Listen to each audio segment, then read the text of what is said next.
The Life of Olaudah Equiano, written by himself.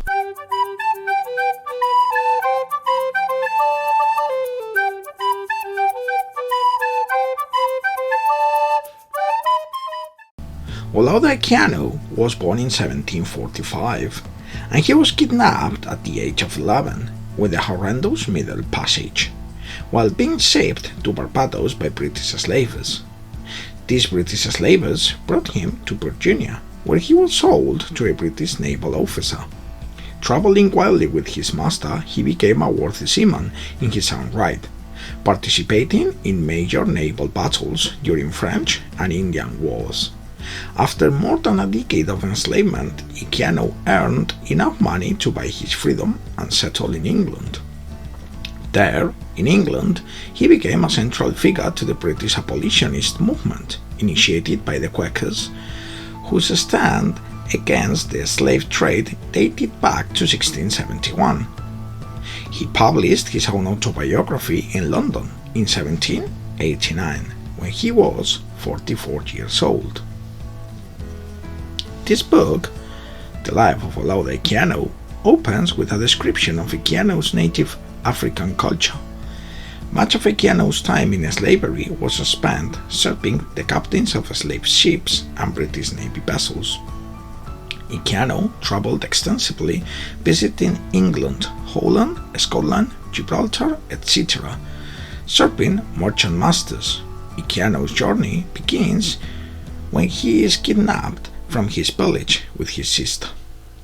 Olaudah ultimately is sold back to traders. One of them was the owner of a slave ship bound for West Indies. Of what he sees and experiences during his stay in this ship is emphasized by the astonishment at sights and experiences. As time passes, Olaudah professes a growing attachment to his master and a desire to imitate the English culture in which he is immersed. Due to this fact, Equiano decides to travel to England and remains there for a time. He was determined to become a first-rate Christian. Equiano embarks on a spiritual journey in which he attends multiple churches, reads the Bible, and researches the principles of other faiths. Equiano closes the narrative with an elaboration of his abolitionists' views. This book, The Life of Olaudah Equiano, is regarded by scholars as the prototypical slave narrative, one of a handful of documents which forms the genesis of the Black literary tradition, exhibiting the three-part structures of slave narrative literature: slavery, escape, and freedom.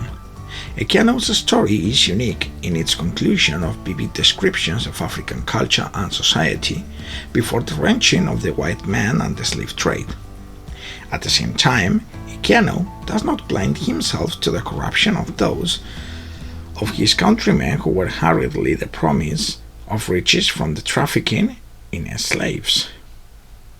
In conclusion, The Life of Olaudah Equiano, or Gustavus Vassa, the African, is a stunning testament to the power of the human spirit to transcend seemingly unsurmountable obstacles in the struggle for survival and the quest for freedom.